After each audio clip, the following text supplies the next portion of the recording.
Bismillahirrahmanirrahim. Assalamualaikum warahmatullahi wabarakatuh. Bapak-bapak, ibu-ibu, mas-mas, mbak-mbak, khususnya adik-adikku sekalian yang dirahmati Allah dimanapun Anda berada. Kembali di IIP Channel bersama saya, IIP Wijayanto. Kali ini kita akan membahas tema meski sedih, tetapi perpisahan dengan selingkuhan itu adalah yang terbaik. Jadi mungkin saja orang betul-betul mencintai teman selingkuhnya, tetapi sesungguhnya di balik perpisahan itu ada begitu banyak manfaat. Jadi jangan kemudian berpikir bahwa rugi ya kalau berpisah dengan dia. Misal seorang laki-laki nih, aduh rugi ya padahal dia tambah cantik dan seterusnya. Justru di balik perpisahan itu orang harus bersyukur karena ada begitu banyak keberuntungan. Ya, apa kerugian kalau dia terus berselingkuh? Yang pertama, hatinya menjadi tidak tenang. Ya, selalu gelisah, selalu takut ketahuan dan seterusnya. Nah, apalagi kalau orang-orang sudah berumur ya, sudah 50 tahun ke atas, tentu jantungnya tidak boleh ya dibuat kaget terlalu sering, kemudian dipaksa untuk deg-degan terus karena takut perselingkuhan tadi diketahui misal oleh istrinya, oleh anak-anaknya dan seterusnya. Nah, jadi di usia 50 tahun begitu orang kan harus tentram, tenang, karena itu akan sangat berdampak kepada kesehatan yang bersangkutan. Lah kalau kemudian setiap hari deg-degan jadi berdebar-debar terus, gelisah terus, tentu juga akan berpengaruh kepada kesehatannya. Jadi sesungguhnya tidak selingkuh atau berhenti selingkuh itu adalah sehat. Ya, sehat betul jasmaninya dan tentu juga ruhaninya. Karena apa?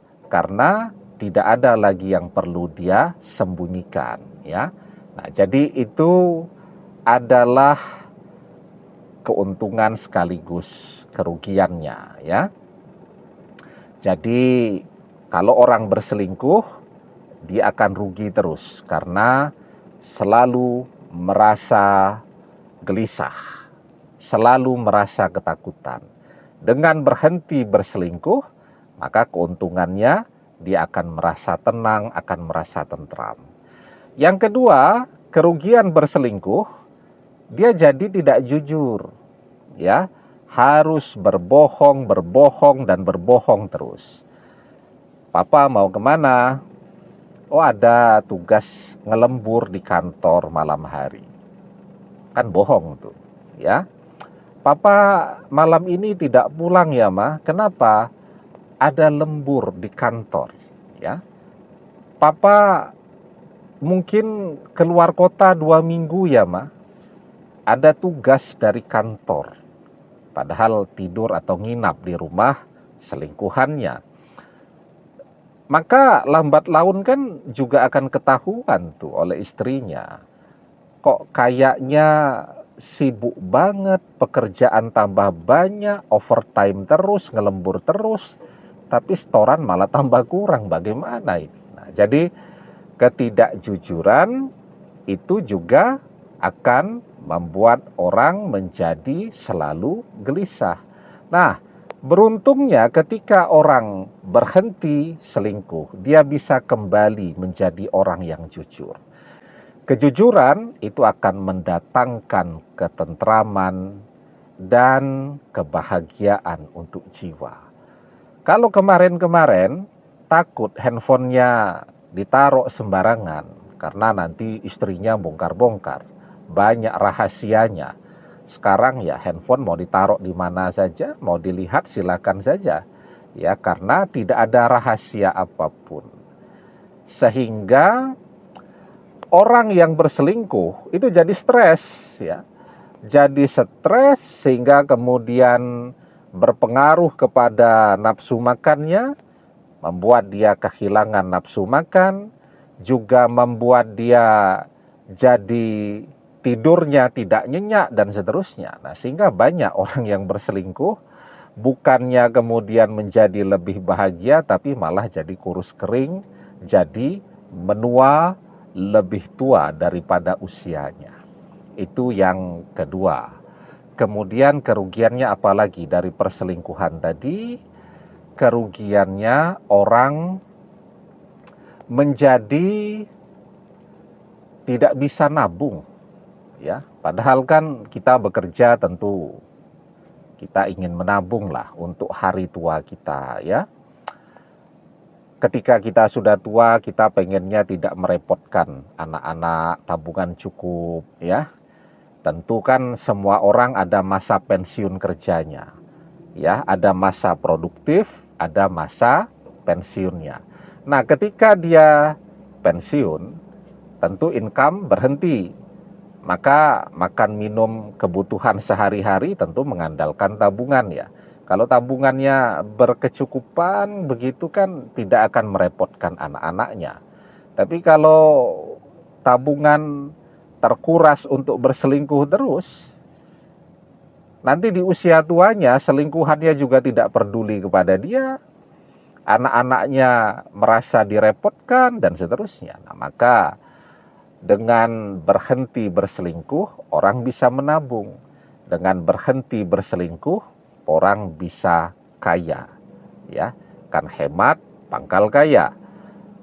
Kalau kemudian boros, foya-foya terus dengan selingkuhan, kapan orang bisa menabung?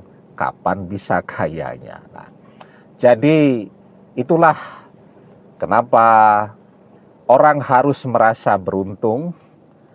Seindah apapun, secantik apapun mantan selingkuhan tadi, tutup mata rapat-rapat, jangan melihat dia lagi. Kalau kebetulan papasan, ya alihkan saja pandangan, ya, agar jangan pengen lagi.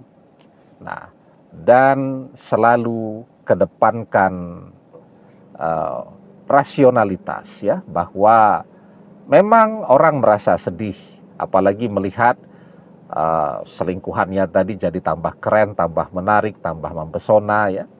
Orang merasa rugi. Tetapi di balik kerugian itu ada keberuntungan yang berlipat ganda. Nah, jadikan timing perpisahan dengan mantan selingkuhan tadi itu sebagai timing untuk bertaubat, taubatan nasuha, ya. Jadi hidup yang penting tentram, tenang, tidak stres, sehat, bisa menabung. Sehingga kalau kita menabung kan kita juga bisa menikmati hasil kerja keras kita. Ngapain juga kan kita jungkir balik kerja keras tetapi yang menikmati selingkuhan tadi. Begitu kita tidak produktif lagi atau sedang bangkrut, dia tidak mau kenal, begitu, ya. Nah, sekarang apa yang harus dilakukan kalau sudah bebas dari perselingkuhan? Isi hidup dengan amal saleh. Maka kita diajarkan, man amila soliham min zakarin aw unsa wa huwa mu'minun fala nuhyiyannahu hayatan thayyibah.